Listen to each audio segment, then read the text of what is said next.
Hello, divine creations, divine marvels, children of God. Thank you so much for dropping by this video. I am going to share a little bit about a letter I received. I write on this topic of non-duality, Neo-Advaita, recovering from it, and occasionally I get some interesting letters. And this one really touched me. So, I'm just going to summarize a little bit. So this person's journey began with Achinta Beda Abeda, which is a form of qualified non-duality. So part of recovering from fake non-duality, from Neo-Advaita, is learning that, how to summarize? Learning that actual true Advaita Vedanta is just one school. There are many schools of Vedanta. Advaita Vedanta is literally just an interpretation of Vedanta. Vedanta is, in essence, the Bhagavad Gita, the Upanishads, and the Brahma Sutras. So those are three scriptures, and there are many different schools with many different interpretations. And Advaita Vedanta is merely an interpretation of those three scriptures. It's currently the most popular interpretation. It's nothing more. So Advaita Vedanta needs to be put in context. Then what needs to be put into context is that Neo-Advaita, what most satsang teachers are teaching, is not Advaita Vedanta. It's like take your average Christian church and so there's what Jesus actually taught, and then there's your average Christian church, which there's a little bit of a connection, like maybe a 3% or a 2% connection, and that's about it. So Neo-Advaita is, it's like 2% of Advaita Vedanta. So this person's spiritual journey began with one of the other schools of Vedanta. So let's see. So then they came across another teacher, a teacher who's very dear to me, named Bruno Gröning, and had many profound experiences, even experienced physical healings in their body. And now I'm going to read what they wrote. Now, I have to admit that I myself still need recovery of Neo-Advaita doctrine, which drove me insane for a long time and is still affecting me. So I'm so grateful that this person wrote this. Neo-Advaita is dangerous. It will drive you insane. I've said it before and I will say it again. It took me to the brink of suicide. A dear friend of mine, complete mental breakdown, that breakdown happened roughly 2014. 7 years later, they're nowhere closer to recovering.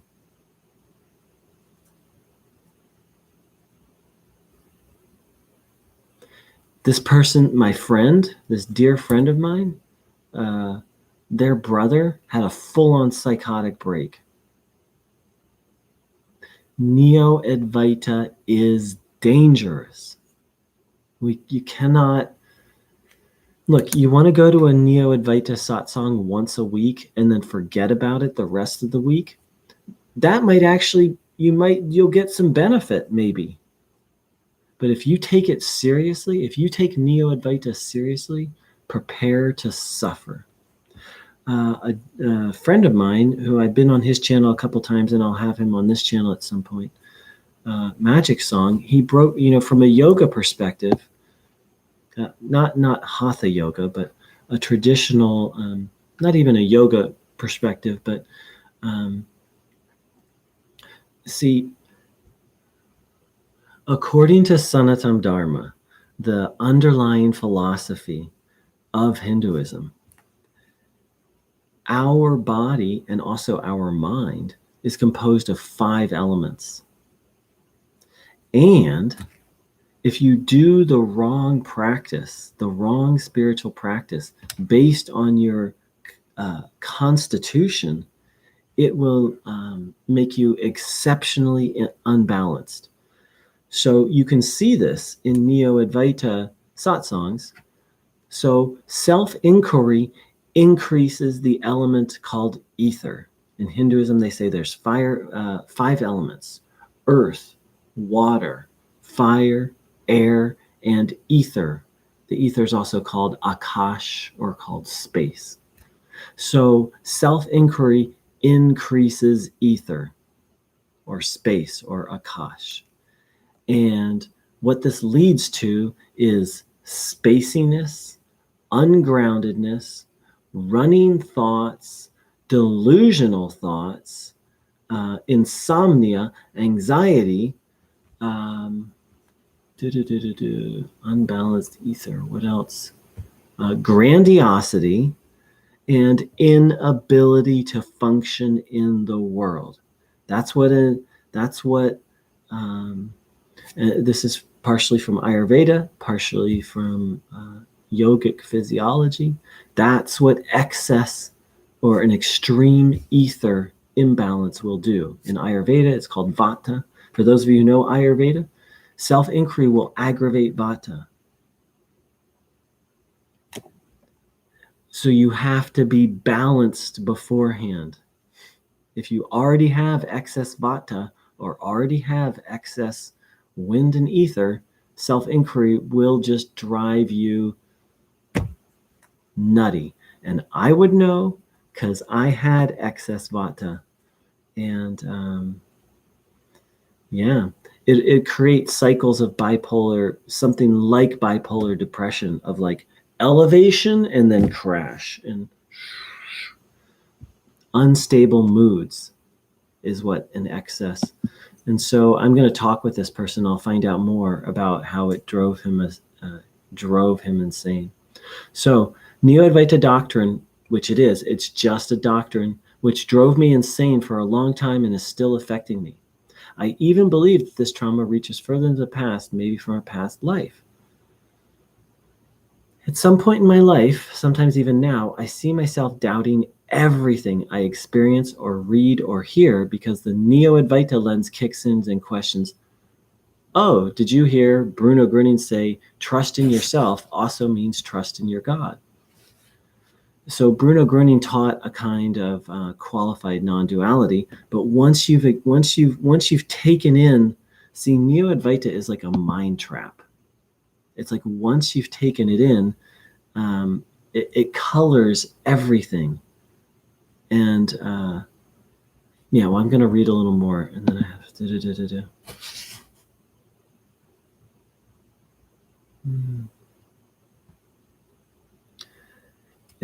Even Bruno, so his mind is saying, even Bruno teaches Advaita when he doesn't, which means there is no God out there, and in the end, you are completely alone.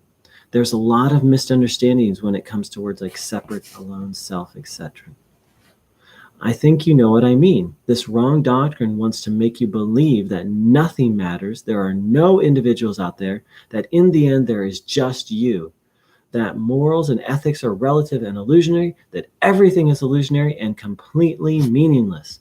That is where Neo-Advaita will take you. That's where it took me. Nothing matters. All this is an illusion. All there is me, with an incorrect understanding of what that means.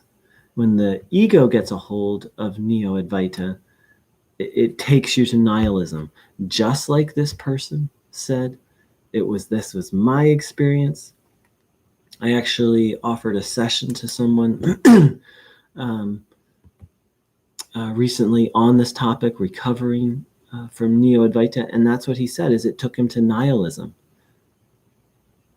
It takes you, it's so insidious. So, how to I'm going to read a little more, but it got me to wondering, you write a lot about Ramana Maharshi, of whom I've always thought is an Advaita teacher.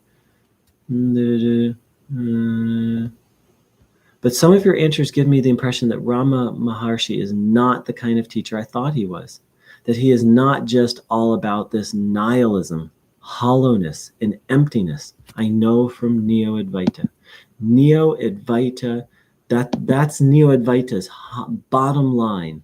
Nihilism, hollowness, and emptiness. See, there's a comment. I'll respond to it in one moment. That's where it took me. That's where it took this person who wrote this letter. That's where it'll take anyone. Because Neo-Advaita teachers aren't playing with a full deck of cards. And then they just go to delusional, like insane things like nothing matters, nothing exists, nothing ever happened. Absolute distortions that will drive you nutty. And no, Ramana Maharshi was not a nihilist. He cried the day Gandhi was assassinated. He told jokes. Some people, he just talked to them about their family or their business. That doesn't get written down in the books, right? But some people, he just like talked to them about their business or family troubles.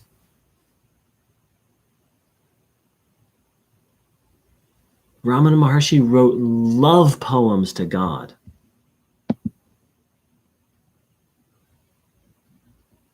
Your average Neo-Advaita teacher, who is there to love? Who loves?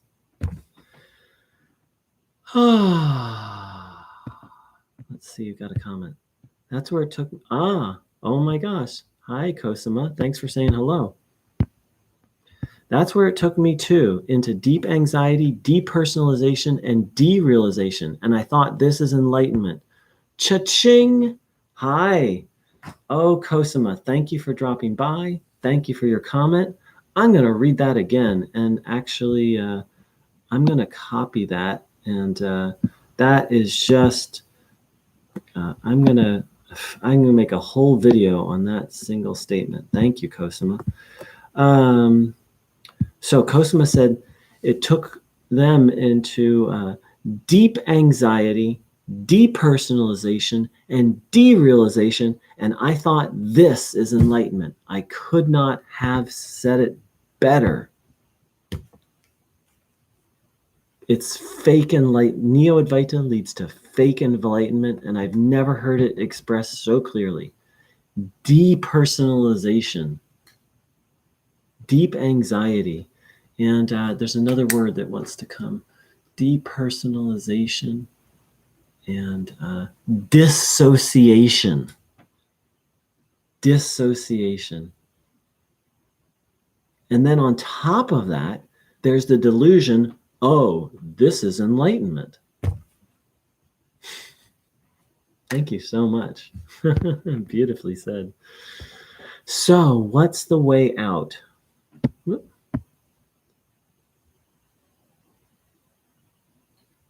Yes. So Cosima wrote, and it's so hard to recover because these Neo-Advaita thoughts are so clingy. They are clingy. And I don't know if you caught the beginning where I was, or earlier on, the person who wrote in said that, they're now studying a teacher whom I love named Bruno Gröning, who teaches a form of qualified non-duality.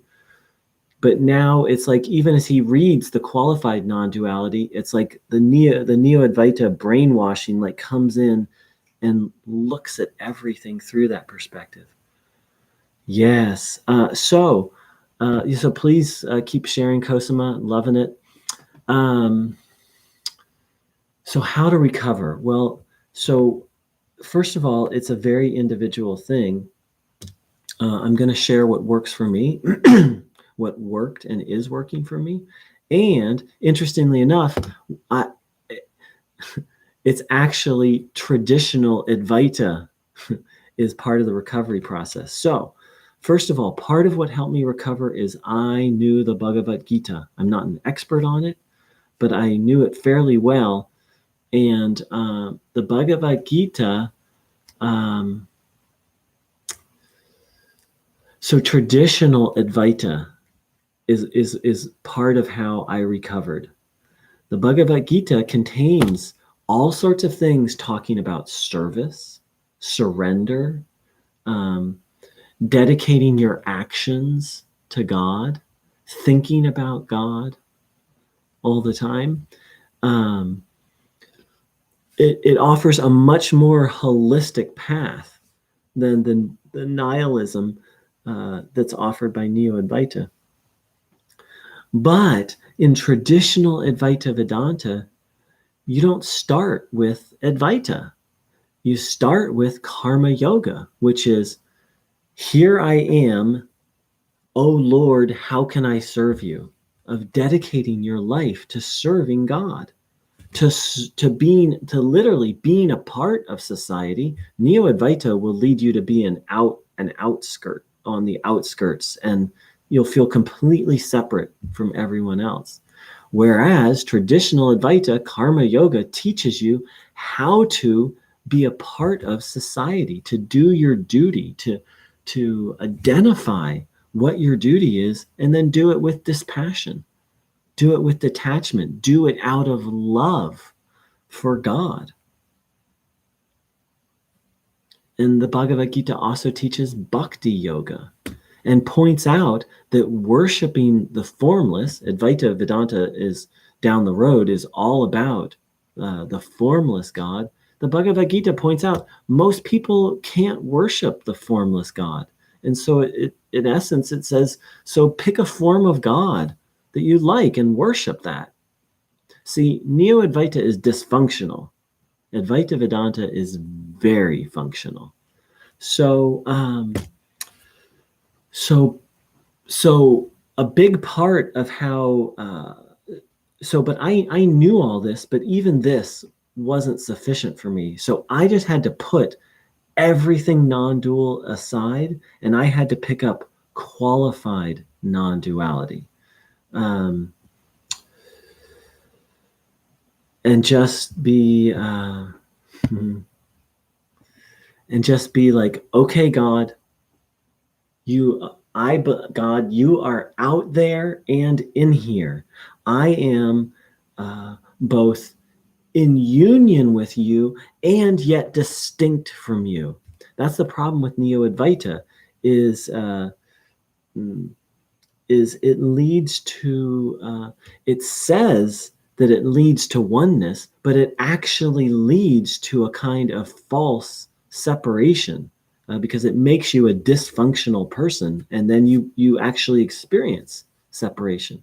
So I put it all to the side, and I'm like, okay, God, I'm your child. You're my father, my mother, my source, my maker.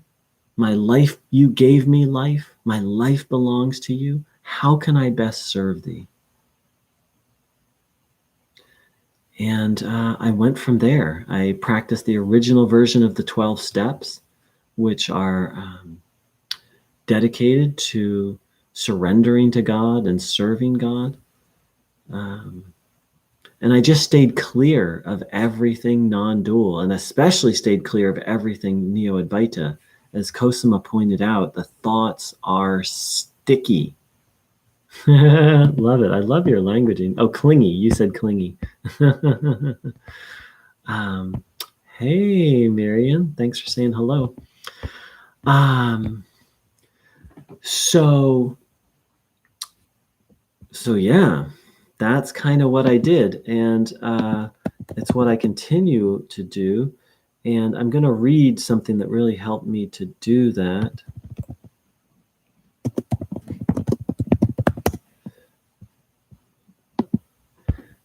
Singing to God, doing bhajans, doing service, exercising, taking care of the body, like getting back to basics. And hold on one moment as I look this up.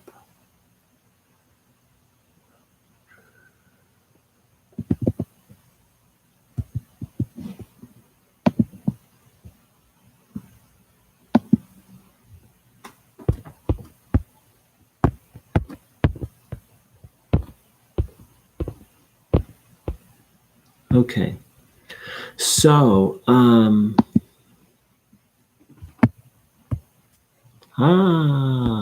guten Morgen, mein nur Freunde Cosima. I'm studying a little German. The person I've mentioned a couple times, Bruno Gröning, is from Germany, and yeah, his teachings. I teach his teachings, and I'm very passionate about them. So I'm learning a little German. Okay, so this is some qualified non-duality for you. This is called the Dasa Mula, and it's from one particular school of qualified non-duality. So okay, real quick, duality, non-duality, and qualified non-duality. There are multiple schools of qualified non-duality. They have some slight differences, but they more or less have a common theme. So duality. Here I am. God is over there. We are completely separate. Completely separate. God is distant. Non-duality. All of this, everyone and everything is God. There is no separation. Qualified, which by the way, Neo-Advaita doesn't really teach. It just teaches this dissociated state of consciousness. It doesn't teach that, like it leaves out the part that, oh, the world is God. What it teaches, basically, Neo-Advaita's message is a dissociated state of consciousness is God. So qualified non-duality says that and so, pardon, let me backtrack. So the question of duality, non-duality, and qualified duality comes down to the question of the relationship between three things. What's the relationship between God, the relationship between me, and the relationship between the world? So let me backtrack and do it from there. Non-duality. God is distinct from the world, distinct from me, completely separate from me and the world. Non-duality. Me, the world, God are all one and the same. As Adi Shankara said, the drop of water is the ocean, which I think is nonsense. The drop of water is in communion with the anyway, I don't want to and qualified non-duality. God, me, the world. Okay. There are three distinct energies. This is qualified non-duality. There's the energy of the Supreme, the source of all there is. There's the energy of the souls, which is in communion with, I'm doing hand gestures. I don't know if people are watching or not. So in communion with, yet distinct. One, yet separate. One of my favorite YouTube songs by YouTube. We're one, but we're not the same. Boom, there's qualified non-duality. And the world, I'm out of hands, so let's see. So, God, the Supreme, the individual souls, very related, yet distinct. And then the world. The world is another energy, yet it's also distinct from God. So that's qualified non-duality in a nutshell. One, we're one, but we're not the same. according to Bono, our new qualified non-duality guru. So now that we have an overview of qualified non-duality, let's take a look at metaphysics from a qualified non-duality perspective. Again, this is called the Dasa Mula. This is the underlying theology of the Hare Krishna movement. So the Hare Krishna movement is based in qualified non-duality. I don't want to get too off on it, but okay, God is the supreme absolute truth. God is endowed with all energies. Now that's specific because in qualified non-duality, everything is a type of energy. As I talked about, there's the energy of the supreme, there's the energy of the individual souls, and there's the energy of the world. These are all considered energies of God. God is the source of all rasa. Rasa means spiritual emotion, flavor, quality, spiritual rapture, emotion. So I'm going to read it and then I'll talk about it some. The jivas, individual souls, are separated parts of the Lord. In the bound state, non-liberated, the jivas are under the influence of matter due to their tatastha nature. We'll talk about that in a moment. In the liberated state, the jivas are free from the influence of matter. The jivas in the material world are both different from and identical to the Lord. Pure devotion is the only way to attain liberation. Pure love of God is the ultimate goal. Holy guacamole. Very different theology. Much more functional. It works so much better.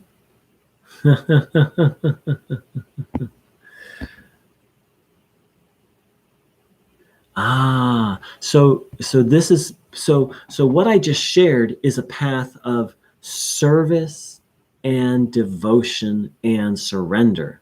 And Miriam is saying natural, that I love how you said it, Miriam, natural inclination to devotion. We all have a natural inclination to devotion. We're built that way. It's part of our nature. Ramana Maharshi was such the devotee. And this, of course, just flies in the face of the Neo-Advaita narrative. And as the letter I started off with said, people think of Ramana Maharshi as just this dude who sat around and did nothing. He was a very passionate being. Just all his passion was focused on God. Now let's go back and take a look at these dasa mulas, these principles. So the first one, Krishna, they say Krishna. The text actually says God, and then Hare Krishna changes it to Krishna, which is one of my problems with the Hare Krishna movement. But the Sanskrit says Hari, which means the Lord or the Supreme. The Supreme is the supreme absolute truth. So that's just poetic. It touches me. Now, God is endowed with all energies. So first of all, that points out that there's different kinds of energies. But it also points out that there's one supreme ruler over all of these energies. God is the source of all rasa. Now, in Neo-Advaita, it's like, just inquire, and then you get this high. But here's what they say in qualified non-duality, is God is the sender or giver of such spiritual experiences. That turns everything on its head, because now it becomes a relationship. There's something giving you something. Neo-Advaita is very mechanical. Inquire and realize. But this is like connect to God, serve to God, love to God, and your maker, your father, your mother, your beloved, your guru, your friend, God, as is appropriate, gives you these beautiful gifts of rasa. peace to being just one of them. Sometimes it's love. Sometimes it's joy. Sometimes inspiration. Sometimes it's ecstasy.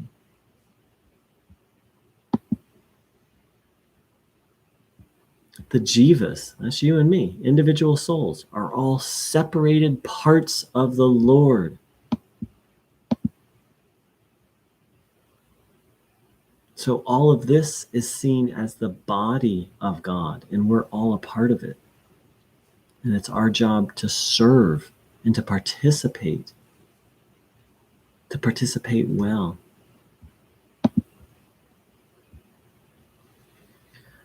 So that's those are the first couple, and I could just go on and on, but I think I will pause. I'm feeling to pause there. We shun. I think that means how beautiful.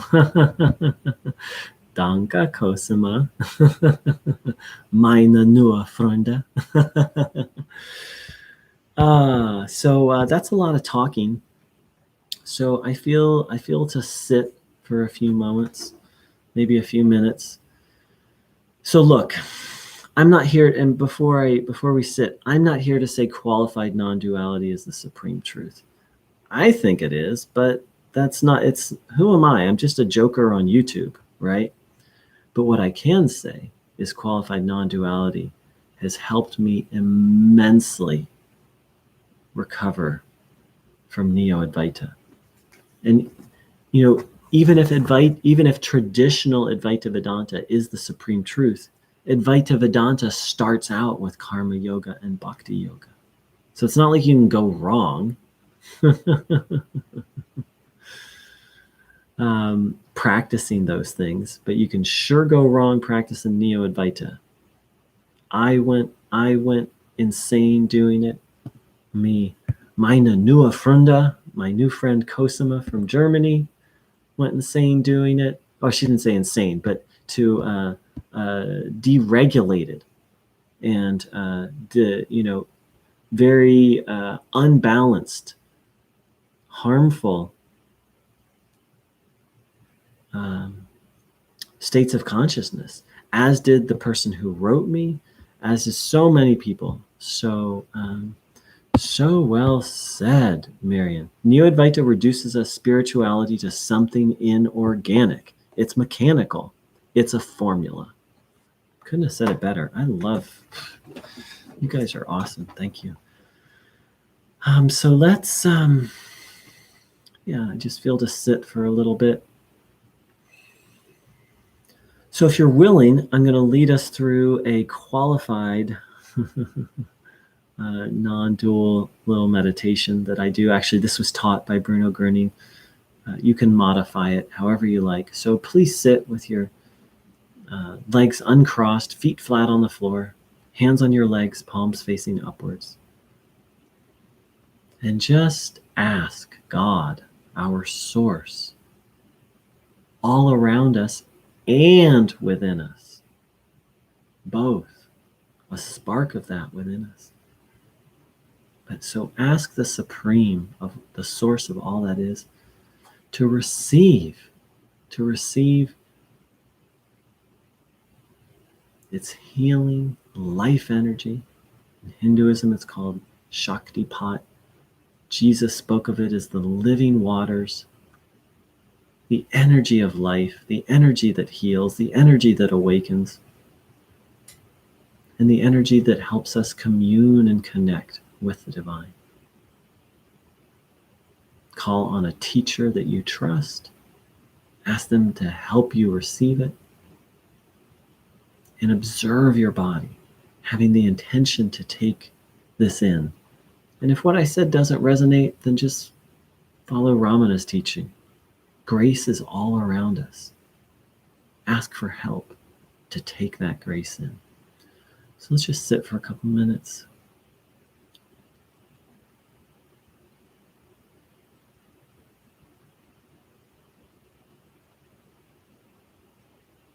Having the intention to take in goodness. Observing your body.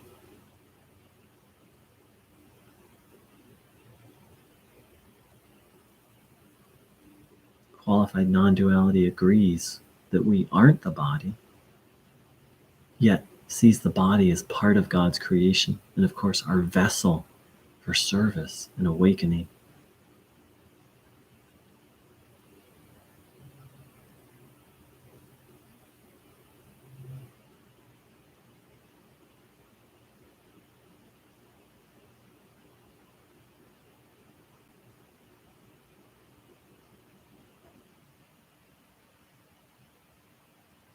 Taking in this goodness.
Observing the body, having the intention to take in divine energy.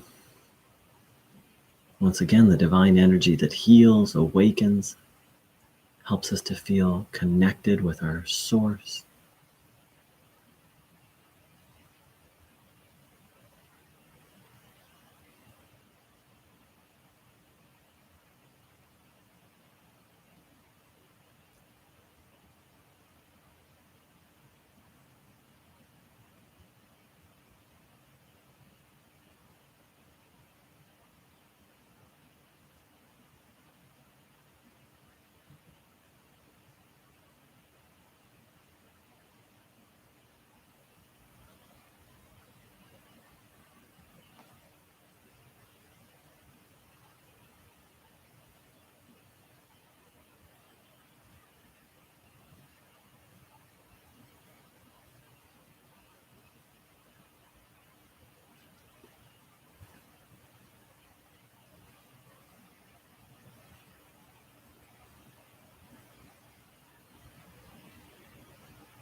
Just taking in this goodness.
Beautiful, thank you.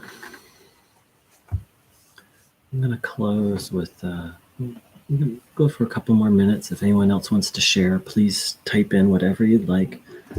I'm going to read from Ramakrishna, who amazing Hindu guru, a real combination of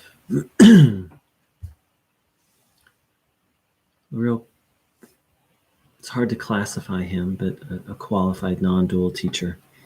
One moment.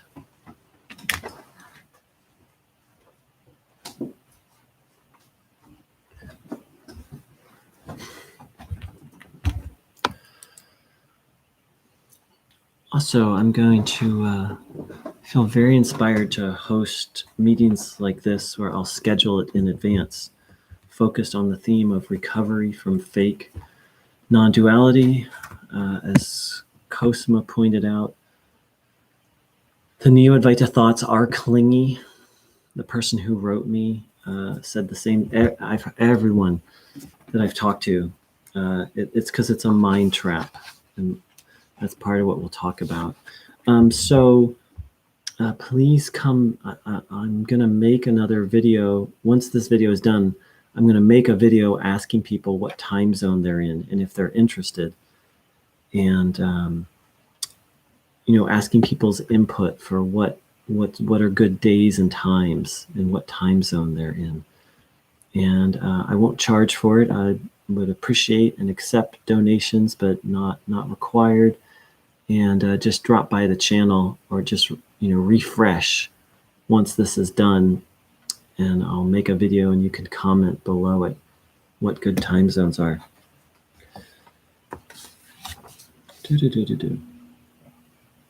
So Ramakrishna spoke about all these different religions and all the different religions of the world. If you follow any of these paths with intense devotion, you will reach him, meaning God. If there be any mistakes in the path chosen, he, God, the Supreme, will correct the mistakes in the long run. The man who wishes to see Jagannath, which is a temple in India, he who wishes to see, he who wishes to see Jagannath, that's one name of God, the Supreme Lord, may go towards the south instead of towards the north.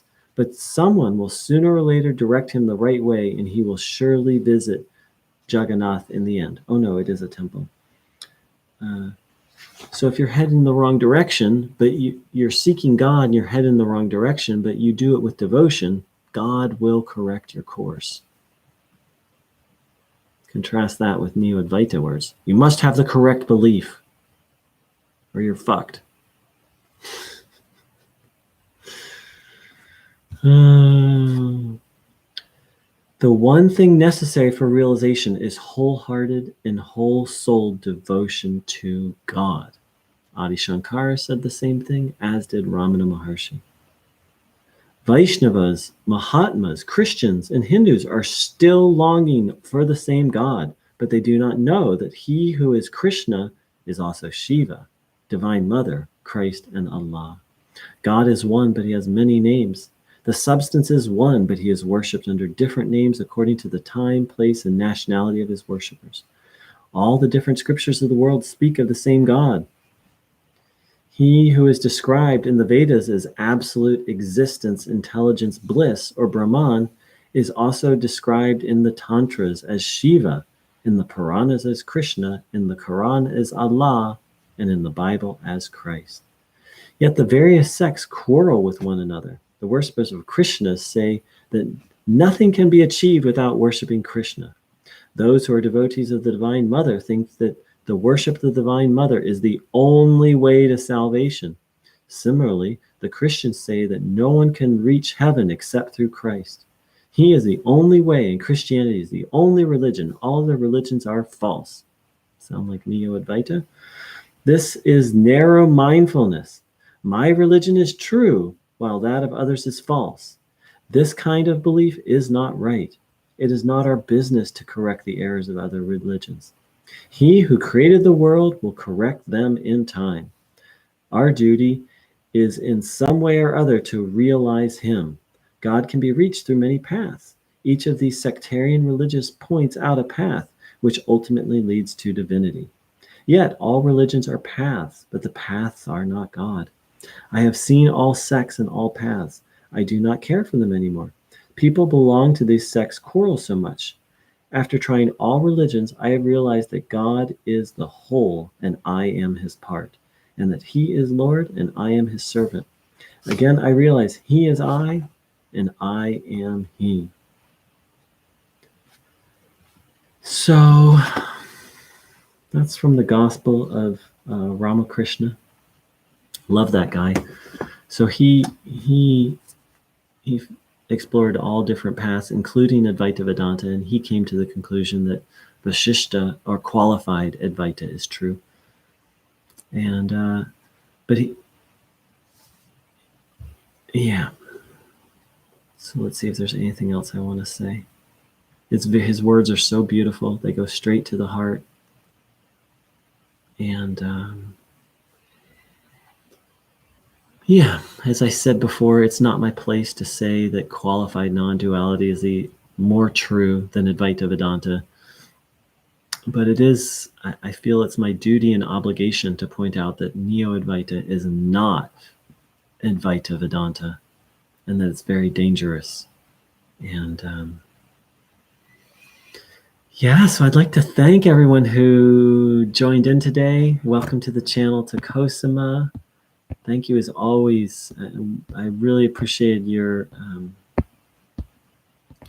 contribution today, Cosima. And thank you as always, Miriam. You always have, I really also appreciate your comments are always so danke bitte. Danke schön bitte. Marion, your comments are always just so direct and so spot on. Thank you.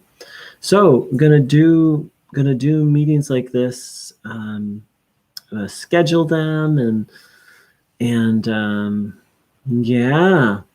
So again, come back to the channel in a minute. I'm just going to make a video and I'll enable comments, and please comment what time zone you're in and what good days or times. It won't be a commitment. Don't worry. And just really grateful. I'm really grateful for your sharings, for the person who wrote me, who sparked this video. I'm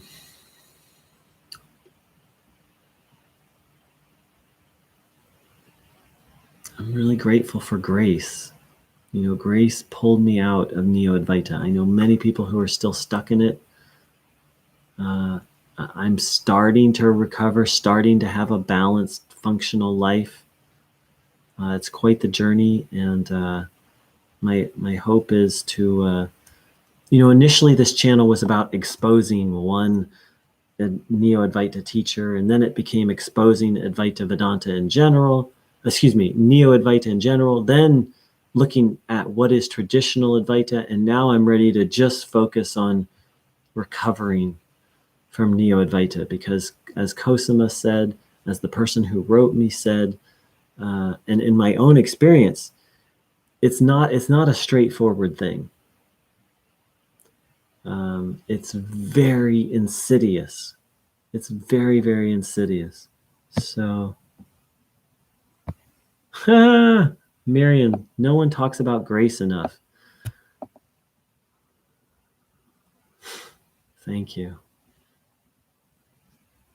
In traditional Advaita Vedanta, realization is dependent upon grace. That's the one thing a Neo-Advaita teacher will never tell you. They'll be like, come to satsang and inquire and you will realize. And that turns it into a machine. It turns God and life into a machine. Go to satsang, practice self-inquiry, you will realize. It's like some math problem to solve. But one of the fundamental tenets of Advaita Vedanta is realization is, the time of realization is out of your hands. It's in the hands of God, the Supreme.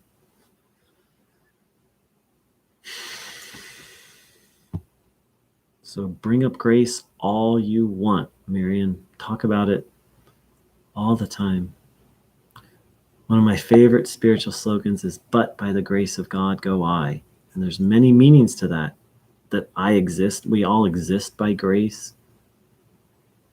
We were interested in spirituality by grace. And now in this case, we're waking up from Neo-Advaita. The thing is, Neo-Advaita is an addiction. That's why it's so clingy. Addiction's very clingy. And Neo-Advaita is a mental addiction. And an addiction also to a state of consciousness. It's not really a state. It's more like a dissociated. It's a state of dissociated consciousness. it's an addiction to. It's an addiction to depersonalization, derealization, and dissociation. So let's go sing to Amazing Grace. Let's walk barefoot in the forest. Let's thank God for our very existence. Let's take care of these bodies, these vessels. Let's go dance. Let's go dance and sing. Let's do service. Let's love God. As Jesus said, let's learn to love the Lord our God with all our heart, mind, and soul. And learn to love our neighbor as ourselves. Yeah, it is an addiction. We'll have a 12-step meeting. NAAA, Neo-Advaita Addicts Anonymous. I'm joking, but I'm not. The first step, we admitted we were powerless over the insidious mental cult of Neo-Advaita, that our lives had become unmanageable. 2, came to believe a power greater than ourselves could restore us to sanity, which implies that to some extent we've gone insane. 3, made a decision to turn our will and our life over to the care of God as we understood God. That's from the 12 steps. Let's start a movement. No, Advaita-aholics Anonymous. Oh, that's so funny. I'll have to look it up. Thanks, Cosima. We're going to start Neo-Advaita-aholics Anonymous, or Addicts Anonymous. Advaita-aholics Anonymous. That's hilarious. All right, dear ones, I feel very, very blessed by this. Thank you for dropping by. Thank you to the person who wrote me. And we'll do this again soon. We'll schedule it, and we're gonna recover from this nonsense. And it's not gonna be easy. It hasn't been easy for me, and I'm still in that journey. And we're gonna have kick-ass lives. We're gonna serve the Lord. We're gonna bless this world with acts of service. We're going to learn how to be real, or how to say what we actually think, and to know what we're actually feeling without being ruled by our thoughts and feelings. And we may just start a 12-step movement that will help lots of people recover. So grateful. Take care. Big love.